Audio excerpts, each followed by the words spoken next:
कि हमने अपने ऑपरेशंस को दोबारा शुरू किया, और इससे कम मुद्दत में इंसान के लिए मुमकिन नहीं था। जो भी रिसोर्सेज हमारे अवेलेबल हैं वो सब आप जानते हैं।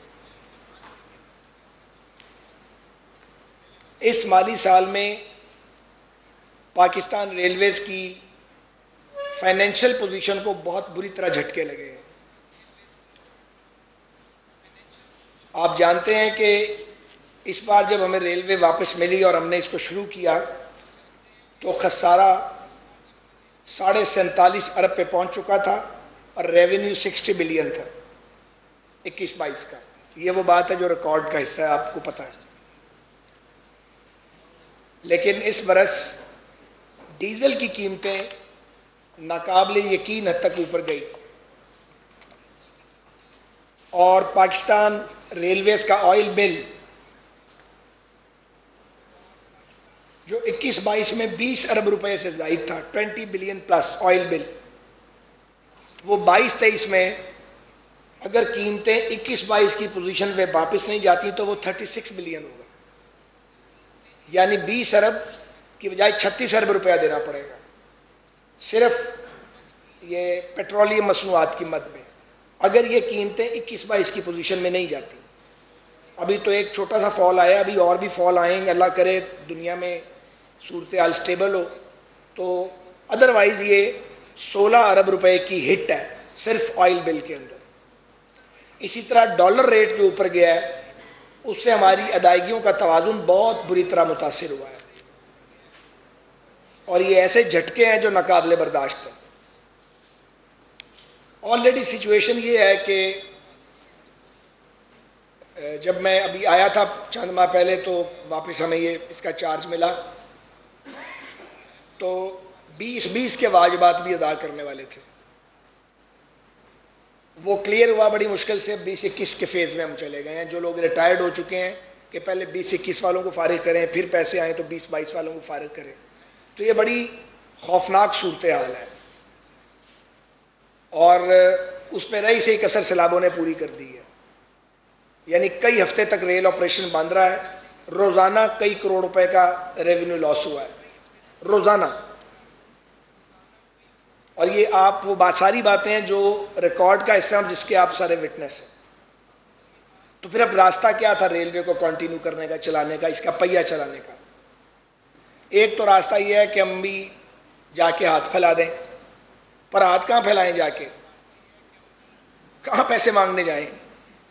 फेडरल गवर्नमेंट के तो अपने माली हालात ठीक नहीं है, हम उनके आगे हाथ फैलाएं, वो पाकिस्तान से बाहर हाथ फैलाएं, तो यही काम करना है।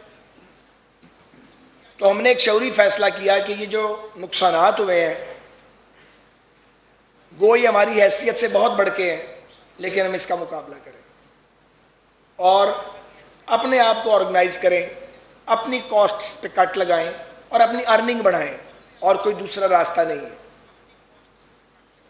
तो इसके लिए पहला स्टेप जो लेने वाला है और जो हमने लिया है वो ये है कि पाकिस्तान रेलवेज़ की जो ज़मीनें हैं, जो पिछले दौर में आपको अच्छी तरह याद है कि हम उसको डिजिटाइज कर गए थे और सारा लैंड रिकॉर्ड अब सिंगल क्लिक के ऊपर मौजूद है, ये हम पिछले टेन्योर में मुकम्मल कर गए थे।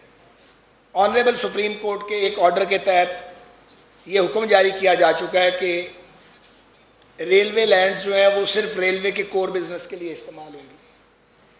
इस फैसले से रेलवे को फाइनेंशियली बहुत बड़ा झटका लगा, बिलियंस का नुकसान है। तो रिव्यू पिटीशन में रेलवे गई हुई थी, हमने ऑनरेबल सुप्रीम कोर्ट में दरख्वास्त डाल दी है कि हमारी रिव्यू को अज़राए मेहरबानी प्रिंसिपल सीट पे सुना जाए। 2.7 अरब रुपए कमाया रेलवे ने ज़मीनों से पिछले बरस। अगर ऑनरेबल सुप्रीम कोर्ट से हमें इजाज़त मिल गई, हमारी इनकम ये तिगनी हो सकती है, 3 टाइम बढ़ सकती है, यानी 6 से 7 अरब रुपया साल का हम निकाल सकते हैं अगर हमें ज़मीनों को अपनी जो उनको कमर्शियल उनको यूज़ की इजाज़त मिल गई। एक बात मैं कहना चाहता हूँ, पिछले 10 बरस में लैंड्स का कोई स्कैंडल नहीं सामने आया,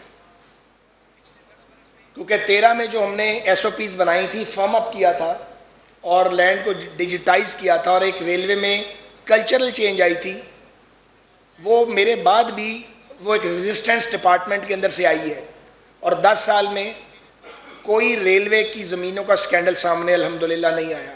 पहले बहुत कुछ होता था, बहुत कुछ लीगलाइज किया जा चुका है, उस पर लोग 2 नंबरी करते थे, फिर फैसले ले लेते थे, एक लंबी बहस है। लेकिन अगर एक अदारे में पिछले 10 बरस में ज़मीन के हवाले से कोई ख़राबी नहीं हुई, 2 मुख्तलिफ हुकूमतें रही हैं, तो हम अपना मजबूत केस लेके आर्गूमेंट के साथ सुप्रीम कोर्ट में गए हैं। मैं दरख्वास्त करूँगा काबिल एहतराम चीफ जस्टिस ऑफ पाकिस्तान की खिदमत में कि वो अज़राए मेहरबानी रेलवे का केस अगर मुनासिब समझें तो उसको लगा दें जल्दी। हम वहाँ पेश होंगे और हम अपने दरख्वास्त और दलाइल पेश करेंगे। जब मैं उस वक्त शायद जेल में था जब ये रेलवे का केस लगा हुआ था, सच्ची बात यह है कि वजारत रेलवे ने फैक्ट्स भी ऑनरेबल कोर्ट में पेश नहीं किए थे और सही तरीके से मुकदमा नहीं लड़ा। सेक्रेटरी साहब थे, वो प्रोफेशनल आदमी नहीं थे रेलवे के, मैं किसी पे इल्ज़ाम नहीं लगाना चाहता, वज़रा की दिलचस्पी जितनी थी वो आपको पता ही है। सो वो फैसला ऐसा हो गया जिससे बेड़ा गर्क हो गया रेलवे की आमदनी का। पूरी दुनिया में आप यूरोप में चले जाएं, किसी रेलवे स्टेशन पे खड़े हो जाएं, आपको इर्द गिर्द के 2-4 टावर्स रेलवे की मलकियत नजर आएंगे। 150-200 साल पहले उनका भी यही हाल था जो आज हमारा है।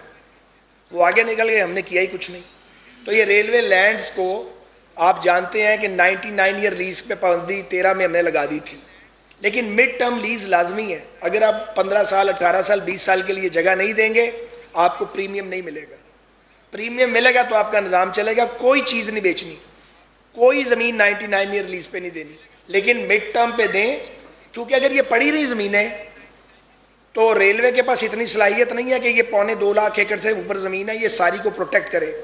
छोटे छोटे बड़े बड़े माफियाज मौजूद हैं, हर वक्त की जंग है ये, लड़ाई होती रहती है, कब्ज़ा ना होने दें। उस पर अखराजात होते हैं, उस इन्फोर्समेंट ऑपरेशन पे, उस पर उसको कब्ज़े खाली करवाने पे। बट अगर ये हम इसको लीज़ कर दें शॉर्ट टर्म के लिए या मिड टर्म के लिए तो पैसा भी आना शुरू हो जाएगा और हमारी जगह भी जो है वो प्रोटेक्टेड हो जाएंगी। तो हम बहरहाल अपना केस लेके जाएंगे। एक तो ये रास्ता है जहाँ से फौरी इनकम रेलवे की आ सकती है। दूसरी बात, जो नया फिनोमेना आया है वो है प्राइवेट हाउसिंग सोसाइटीज़। वो माशाल्लाह जगह ले लेते हैं रेलवे लाइन के पीछे, फिर यहाँ अप्लाई कर देते हैं, अंडरपास बनाना है हमने, अच्छी बात है, हम ऐसे माइंड नहीं करते। सिर्फ हमने ये फैसला किया है कि पहले रेलवे चंद टकों के एवज ये इजाज़त देती थी, अब ये 10 करोड़ रुपया जमा जो कराएगा रेलवे को, उसको अगर टेक्निकली वायबल होगा तो रेलवे उसको इजाज़त दे देगी, लेकिन एडवांस में 10 करोड़ रुपया रेलवे को जमा कराना, ये डिसीजन रेलवे हेडक्वार्टर्स ने किया है और वजारत को इससे बिल्कुल इत्तफाक है। हमारे पास केसेस आए हुए हैं, तो ज़ाहिर है अमीर आदमी को भी कंट्रीब्यूट करना चाहिए ना, और आपने सोसाइटी बनानी है, आपने राइट ऑफ वे लेना है। राइट ऑफ वे वैसे भी मिलना चाहिए लोगों को, लेकिन रेलवे को भी कुछ मिलना चाहिए।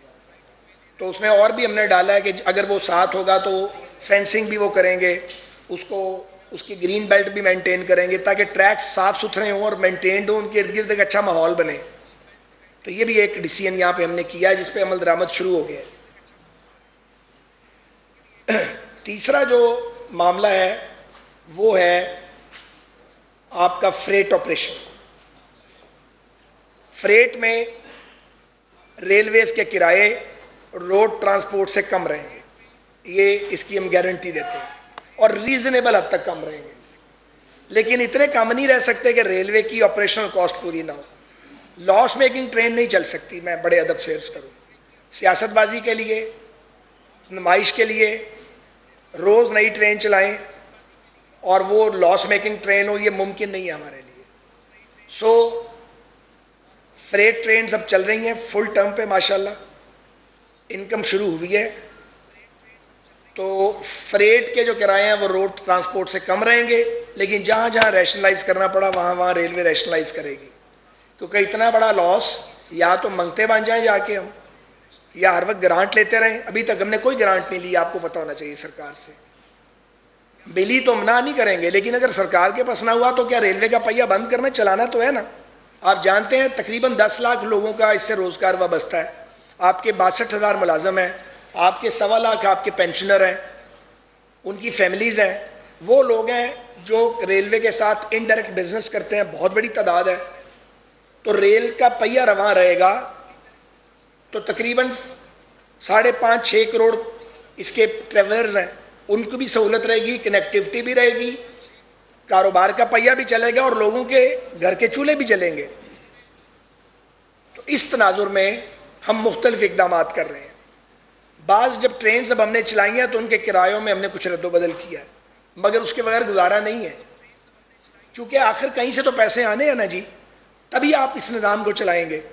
तो भीख मांगने से, कर्ज मांगने से, हाथ फैलाने से बेहतर है कि रेलवे अपने पाँव पर खड़े होने की कोशिश करे। एक मिसाल देता हूँ आपको, कोयटा तफ्तान सेक्शन, आपको पता है बहुत कमज़ोर सेक्शन है, पैसेंजर ऑपरेशन नहीं हो सकता, लेकिन मैं कोयटा गया था, हम सारे, वहाँ से ट्रेन चलती है, चावल जाता है और सीमेंट आता है। अगर ये ट्रेन जो मालगाड़ी 5 दिन का टर्न अराउंड टाइम है, ये अगर टर्न अराउंड टाइम कम हो जाए, ट्रैक थोड़ा सा फिट हो जाए और रेलवे कमर्शियल पे थोड़ा तवज्जो दे, तो 45 से 50 करोड़ रुपया प्रॉफिट कमा सकते हैं उस गए गुजरे।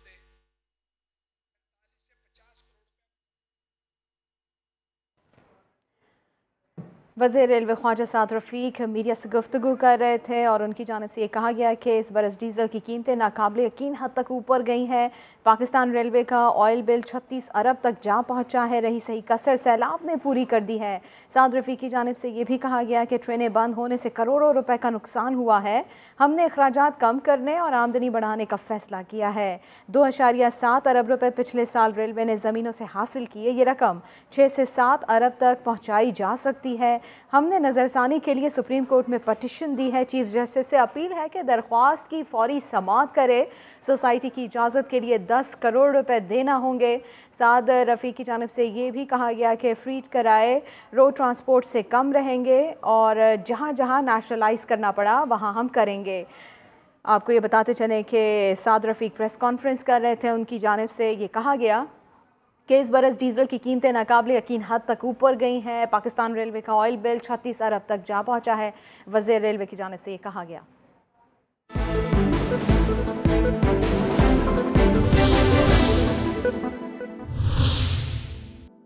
पाओ 12 GB डेटा, 300